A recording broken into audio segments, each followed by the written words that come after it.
बिस्मिल्लाहिर्रहमानिर्रहीम। नाज़रीन, आप देख रहे हैं प्रोग्राम न्यूज़ और मैं हूं आपका मेज़बान एहसन रज़ा। नाज़रीन, अपोजिशन मुलाकातों का सिलसिला चल निकला है। मौलाना फजल रहमान जो हैं वो मैदान में आ चुके हैं। आज चौधरी बरादरान से मुलाकात करने जा रहे हैं। देखना यह है कि वो किस हद तक कायल कर पाएंगे, क्योंकि अपोजिशन का जो मकसद है वो एक ही है, तहरीक अदम एतमाद। और इत्तेहादियों को राम करने के लिए अपोजिशन और PDM जो है वो कितना मुतहरिक है वो भी सबके सामने है। देखना यह है कि इत्तेहादी राम हो पाते हैं या नहीं हो पाते, क्योंकि इत्तेहादियों के गिले शिकवे भी हैं, नाराजगियां भी हैं। जिस तरह से आपने देखा बलूचिस्तान अवामी पार्टी का रद्द अमल भी सामने नजर आया।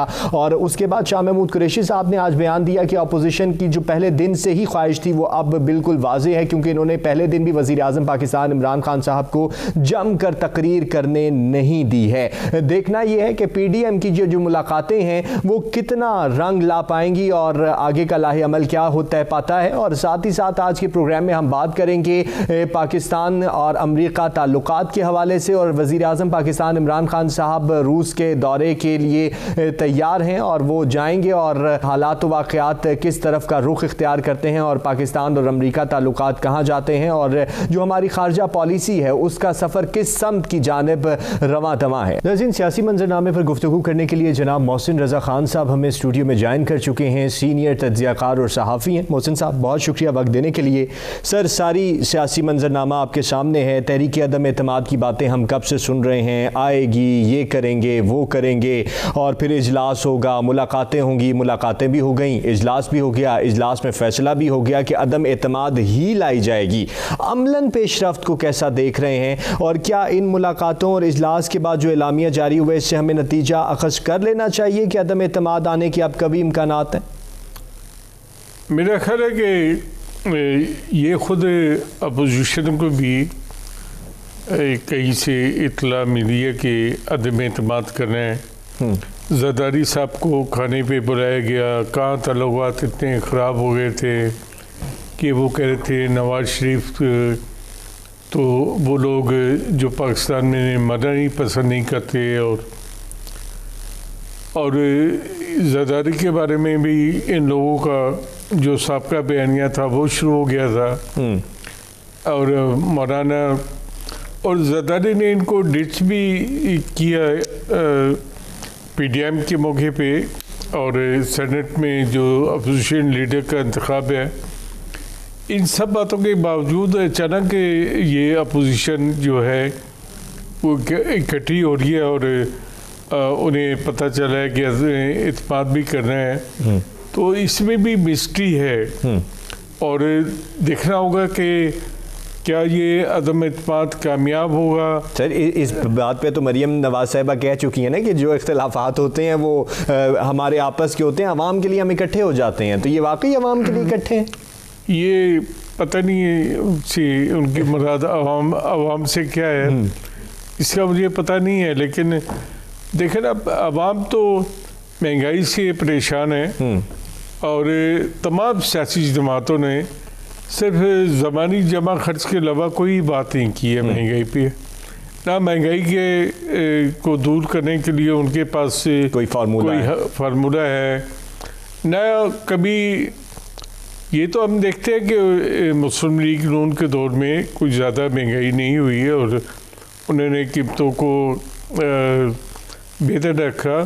लेकिन इसमें PTI का इल्ज़ाम ये है कि उन्होंने कई अरब डॉलर जो थे वो डॉलर को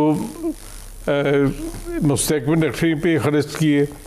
तो तमाम जमातें अब इमरान खान को हटाने पे तैयार हो गई हैं और इतनी जल्दी है कि चट मंगनी पट प्यार की तरह वो ये अदम एतमाद को लाना चाहते हैं और कामयाब कराना चाहते हैं।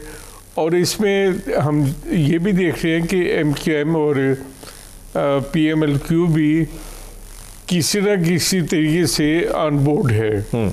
अच्छा सर, ये फरमाइएगा, जैसे आपने कहा चटमंडी पकड़ ब्याह वाली बातें हो रही हैं और तारीख देने से क्यों गुरेज आए हैं? अपोजिशन बज़ाहिर अदम एतमाद के लिए बज़ाहिर बहुत पूरे एतमाद नज़र आती है, लेकिन तारीख नहीं देती। वो कहते हैं ये हम सारी बातें अभी आपको खोल के थोड़ी बता सकते हैं, या लॉन्ग मार्च का इंतजार है। तो उनका हक है कि वो अपनी स्टडी को किस तरह लेके आगे चलते हैं।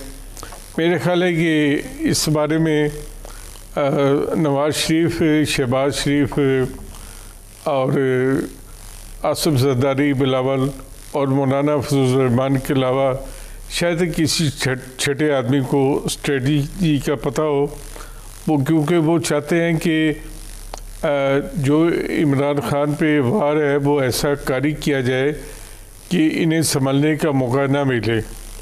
लेकिन दूसरी जानिब हम देखते हैं कि पीटीआई भी जो है, अभी तो अदम इत्मीनान की बात से पीटीआई के तोते उड़ गए हैं और वो जो कहते थे कि जी ले गए हैं और ये नहीं कर सकते और ये नाकाम हो जाएंगे, शेख रशीद साहब अब काफ़ी परेशान रात को वो टीवी चैनल्स पे नज़र आ रहे थे। शेख रशीद, हमने देखा कि वो उनकी ज़बान जो था उनकी साबका बयानात का साथ नहीं दे रही थी।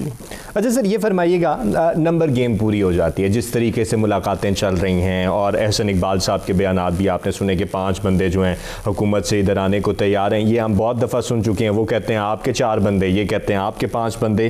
तहरीक अदम एतमाद आ भी जाती है, तो ये मश्क जो है ये वाकई तहरीक अदम एतमाद के लिए लगती है या नए इलेक्शन के लिए लगती है? क्योंकि आगे क्या सोच आपको नज़र आती है? अभी तक जिस तरह इत्तेहादी जमातें कहती हैं कि मामलात अबर आलूद हैं, तो सबको आवाम भी इसी चक्कर में पड़ी हुई है कि क्या होने जा रहा है। कोई ऐसा प्लान है कि फ़ौरन बाद क्या किया जाए? क्योंकि अभी तक तो वज़ीर आज़म पे भी इत्तफाक नहीं कर पाए कि कौन होगा अगर घर भेजने में कामयाब होते हैं। तो देखिए, अगर मिसाल के तौर पे हम ये फ़र्ज़ कर देते हैं कि इमरान खान चले गए, तो अभी तक अपोजिशन ने उससे अगला काम नहीं किया और शुनीद है कि खुर्शीद शाह या आसिफ जरदारी के बनने की बात हो रही है।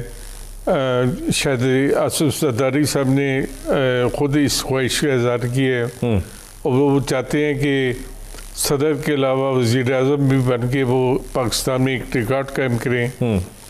लेकिन अभी कोई फाइनल नहीं है। अच्छा, और अगर ऐसा वो करते हैं तो फिर आगे क्या होगा?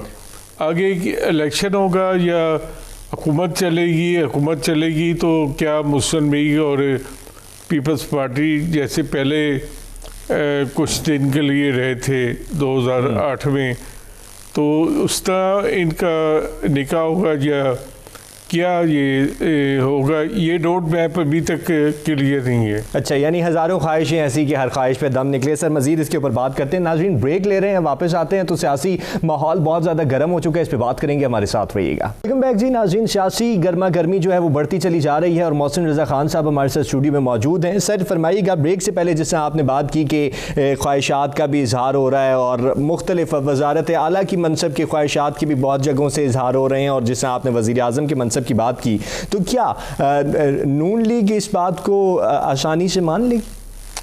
देखिए, सबसे पहली तो बात यह है कि इमरान खान के खिलाफ वो क्या चार्जशीट मुतद करते हैं और क्या वजह है कि अपोजिशन को इस अदम इत्मीनान की तहरीक लाने में इतनी जल्दी क्यों है। और पहले इन्होंने कहा था कि अदम इत्मीनान की तहरीक तो उन लोगों की हिमायत से आती है जो सिलेक्टर्स हैं, तो क्या सिलेक्टर्स अब इनके साथ हैं? अभी तक ये भी क्लियर नहीं है। क्या इनके मफादात हैं या किसी और के मफादात हैं इस अदम इत्मीनान की तहरीक में? ये भी अभी तक अपोजिशन ने क्लियर नहीं किया। अगर अपोजिशन किसी और के कंधे का सहारा लेके ये सब कुछ कर रही है और इसका फ़ायदा किसी और को जाएगा और पाकिस्तानी अवाम को नहीं जाएगा, तो मैं समझता हूँ कि जितनी नाकामी इमरान खान को अपने 3.5 साल के दौर में हुई है, गवर्नेंस के मामले में, लोगों को सर्विस डिलीवरी के मामले में और हर तरह से, और करप्शन भी अरूज पे रही पीटीआई के दौर में, तो ये सब कुछ अपोजिशन के खाते में जाएगा और इमरान खान को एक आम आदमी ना समझा जाए। वो एक ऐसे फाइटर हैं जो कि इस अपोजिशन की तहरीक के बाद वो एक जंग करेंगे, और वो जंग जो है वो कैसी करेंगे, कहाँ तक जाएंगे, किस हद तक जाएंगे। वो तो इसके बारे में कह चुके हैं ना जी, मुझे तो आप हटाने, मैं चुप करके बैठा हूँ तो बैठा रहने दे, वरना मैं सड़कों पे निकल आऊँगा तो बड़ा ख़तरनाक हो जाऊँगा आपके लिए। लेकिन अब देख रहे हैं कि बनी गाला की सड़कों में निकलेंगे, पिंडी की निकलेंगे, इस्लामाबाद की निकलेंगे, कराची की निकलेंगे, क्योंकि अब तक तो जो है उनका लोगों में ग्राफ नीचे आया है। अच्छा, लेकिन हुकूमत को इस तरह भेजा गया तो ये जो सारे उनकी नाकामी है और ख़राबी हैं, ये सब लोग भूल के उनके साथ उनके चाहने वाले और उनके जो यूथिया है पाकिस्तान का एक बड़ा तबका, वो उनके साथ अगर फिर अपनी नाराज़गियाँ और खफगियाँ दूर करके खड़ा हो गया तो ये भी बड़ा मसला पैदा कर सकता है। अच्छा सर, आपने फरमाया कि अभी तक कोई इशारे भी नहीं वाज़े हो सके, क्योंकि जिस तरह तारीख बताती है अदम एतमाद जो है इशारों की मदद से ही आया करते हैं हमारे पार्लियामान में जितनी तब्दीलियाँ होती हैं, तो अभी तक कोई इशारा भी नहीं है। तो क्या कोई बड़ा ग्रुप नज़र आता है तहरीक इंसाफ में से? जिस तरह एहसन इकबाल साहब ने 5 लोगों की बात की, तो कोई अभी तक वो भी टूटता हुआ नज़र नहीं आता और तरीन ग्रुप जो है वो मुतहरिक नज़र आता है? देखें, PTI में जो चंद लोग हैं इमरान खान के साथ जो 2013 में इलेक्ट हुए थे, ज़्यादातर वो लोग हैं। बाकी तो फसली बटेरे हैं, उनको एक ही इशारा मिलेगा, वो उड़ के दूसरे पेड़ पे पहुंच जाएंगे। और इसका इजहार भी कई तरफ से, कई हलकों की तरफ से किया जा रहा है। और ख़ुद जो वज़ीर-ए-आज़म ने अब वज़रा को सर्टिफिकेट बांटे हैं, उन्हें तो खुद अपनी पार्टी तकसीम कर दी है।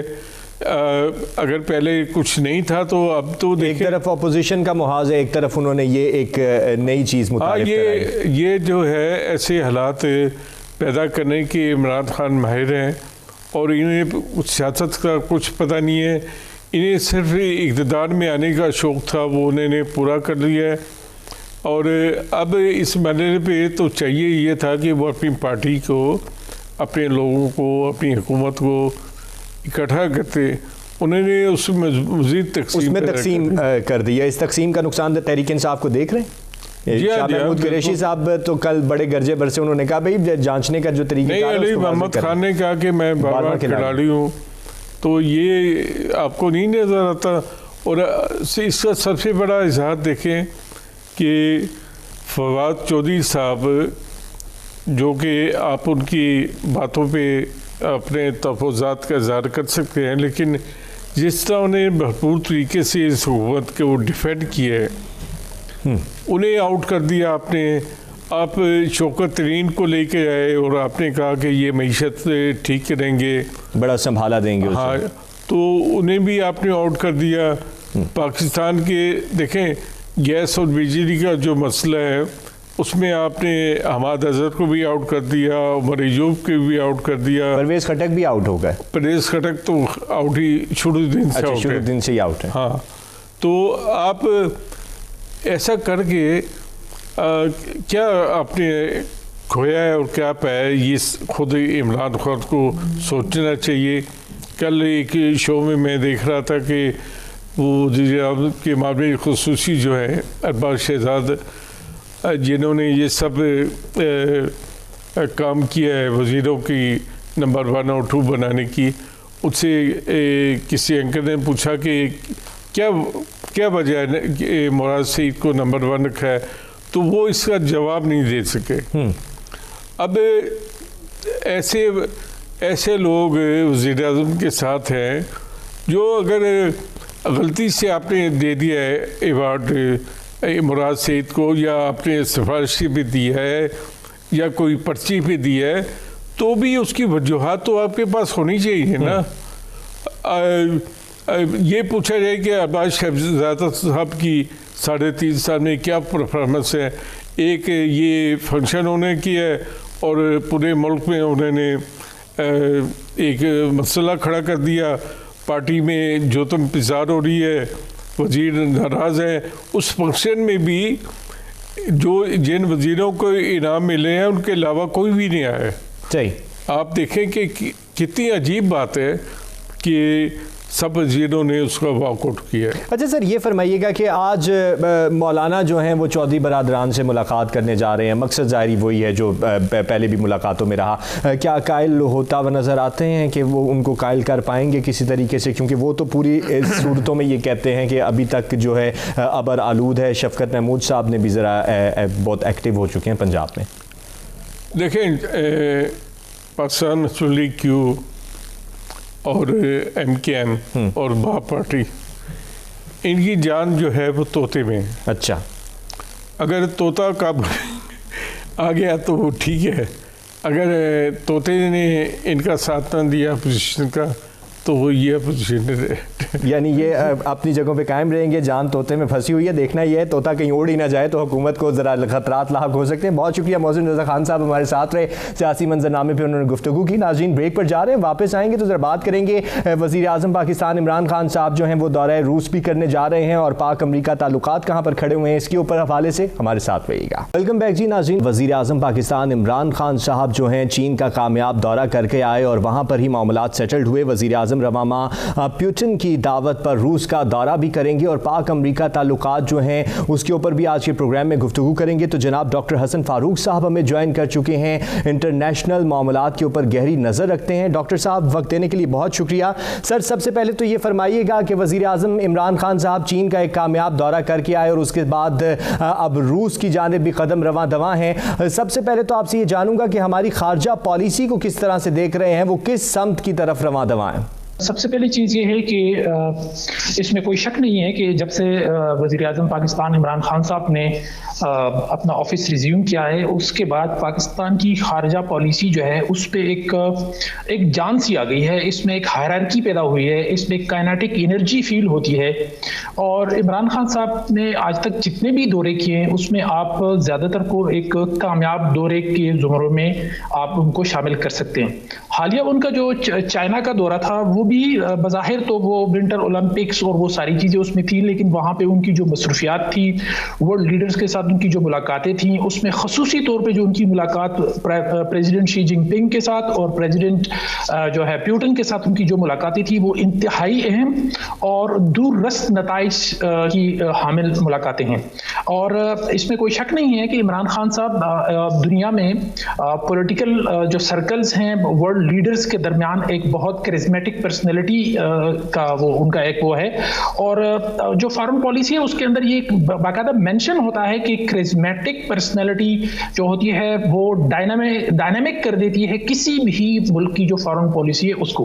तो इमरान खान साहब को आप ये ज़रूर इस चीज़ का क्रेडिट देंगे कि उन्होंने जब से ही वो इस ऑफिस में आए हैं, उन्होंने प्राइम मिनिस्टर का ऑफिस संभाला है, तो उन्होंने पाकिस्तान की खारजा पॉलिसी के अंदर एक जान पैदा की है, इसमें कोई शक नहीं है।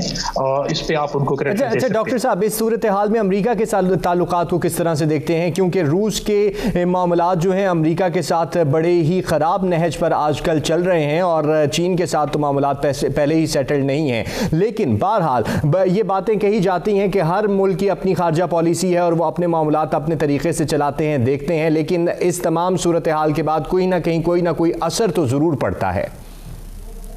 जी बिल्कुल, आप सही कह रहे हैं कि देखें जो पाकिस्तान और अमेरिका की जो ताल्लुकात रहे हैं वो रोज़े अव्वल से वो डिमांड बेस्ड रहे हैं, वो डिमांड लिस्ट के साथ रहे हैं कि जब भी दोनों मुल्कों के जो लीडर्स हैं वो आपस में मिलते हैं या हमारे ऑफिशियल्स आपस में मिलते हैं तो एक डिमांड लिस्ट शेयर की जाती है दोनों साइड से। यूनाइटेड स्टेट्स को इस रीजन के अंदर अपने जो उनके फॉरेन पॉलिसी ऑब्जेक्टिव्स हैं उनको अचीव करने के लिए पाकिस्तान की बार बार ज़रूरत पेश आती रही और वो ये डिमांड हमेशा हमें करते रहे कि आप इस इशू के ऊपर हमें सपोर्ट करें। और पाकिस्तान आप ये कह सकते हैं कि उनकी जो फॉरेन पॉलिसी ऑब्जेक्टिव्स हैं उनमें फैसिलिटेट करता रहा यूनाइटेड स्टेट्स को।